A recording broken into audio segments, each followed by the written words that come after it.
This is Rick Prokop, and welcome to Piano Power Lessons. About 3 months ago, I posted a video entitled Getting Around a Key Area Using Dominant Sevenths. And in that video, every chord that was played was a root position chord. So there was a C with a C in the bass, then an A seventh with an A in the bass, D minor with a D in the bass, B seventh with a B in the bass, E minor with an E in the bass, etc., etc. And the song was brought to its conclusion in that manner.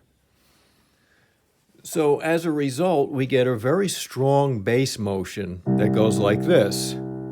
So there's always these descending fifths to where we want to go to.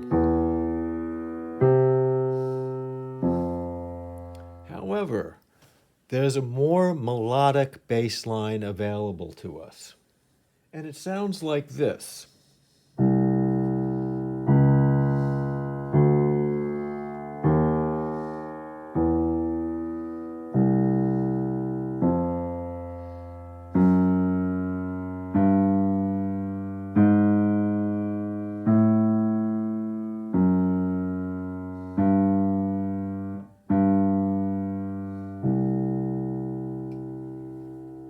What's going on here to allow us to do this? Well, we begin on C. We want to get to D via an A seventh chord. But an A seventh chord is A, C sharp, E, G, right? So you see that C sharp there? Let's use that to get to the D. Now from the D minor, we want to get to E minor. And E minor's 5 chord is B seventh. Take a look. Here are the notes. What's the third note? The third is a D sharp. So let's use that down here to get to the E. All right, and then we have to go up to the F using a root to a root. So let's go over how we're going to harmonize this melody using a new bass up to that point. So we start out with a full C chord, and we're brought to the third, the root, and the seventh. And that's all we need. We don't need to double the thirds. And we don't need to put the E in right now because that's going to be part of the melody coming up. So we have this. And there you have the whole chord. Okay, so practice that. C major. Then the third down here, the root and the seventh here of A seventh and the fifth. And then take it to D minor. Okay? So this is pretty cool. We start with a root position chord, going to a first inversion A seventh, which brings us to D minor. And this is in root position again. And then we use another first inversion chord to bring us to the next root position chord.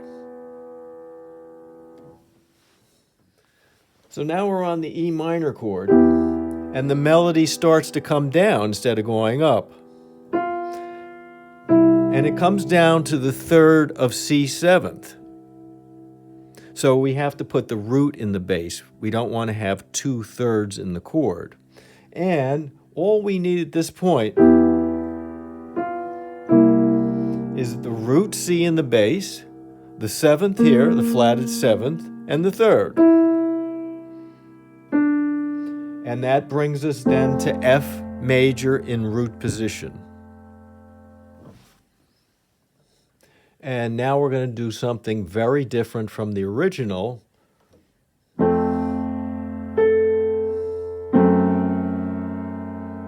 going to put this chord in. And it's really, I don't have enough time now. I don't want to interrupt the lesson to explain what this is, but it's a diminished seventh chord. It's functioning like a diminished seventh chord, bringing us to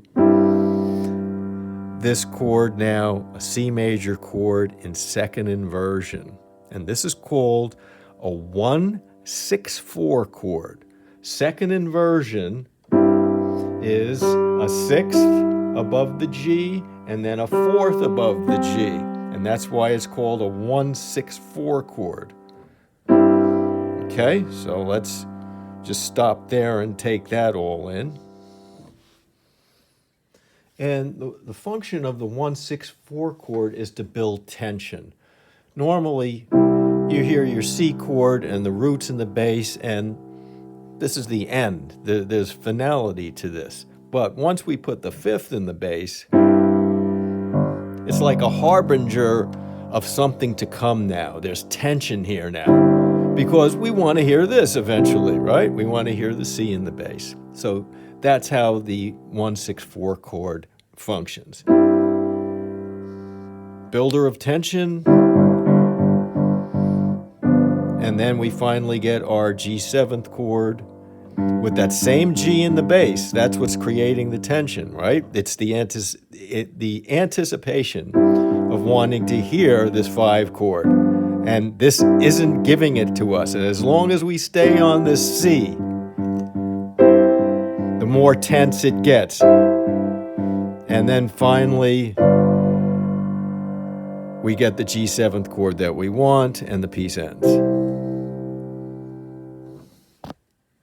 Okay, so we've gotten to this 1-6-4 chord in the piece. And we want to get to this A minor. So watch what we're going to do. So we have the C. Now, previously we got to the A minor by playing an E7th, right? And E7th is E, G sharp, B, D. So the G sharp, look at this. It's right here in the bass, right above that G. So it'll give us a nice chromatic motion up to the A. See? So we have the 1-6-4 chord, and now a first inversion E7th chord. So G sharp is the third, the root, the fifth, and the seventh of E7th, bringing us to A minor.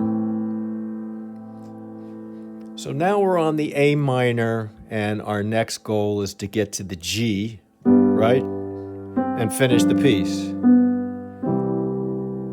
And in the last lesson, we got to that G by playing its 5 chord, which was a D7th.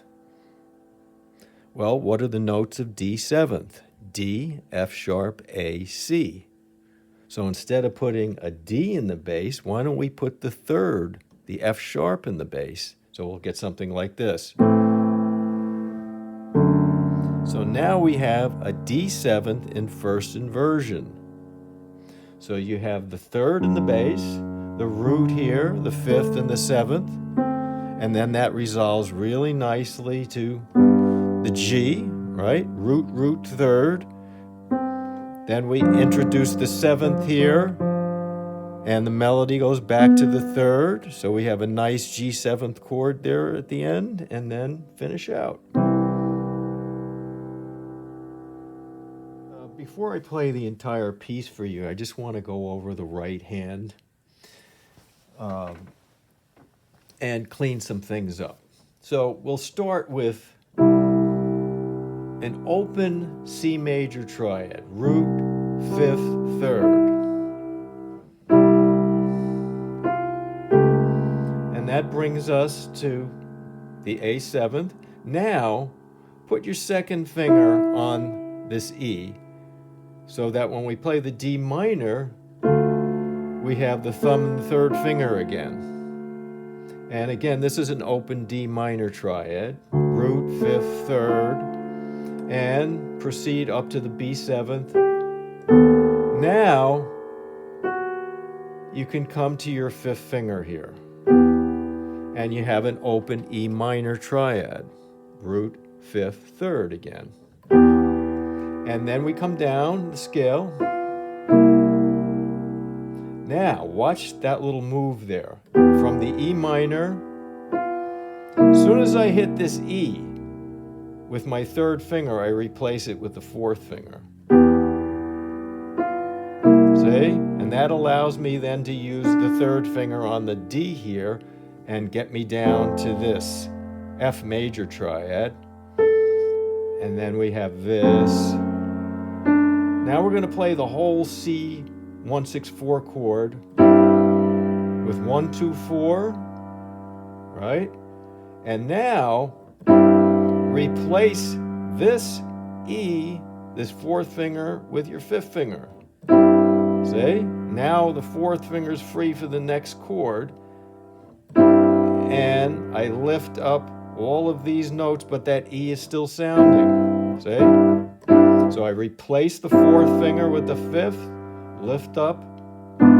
Same thing here. Replace the fourth with the fifth, lift the other fingers up and play the A minor now. And then we have the D7th in first inversion, and then 1 and 3 here.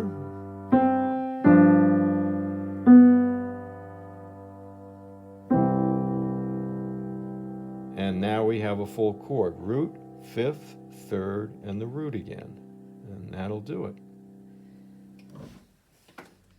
Okay, let's put it together now with the new fingerings. So 1, 2, 3, 4.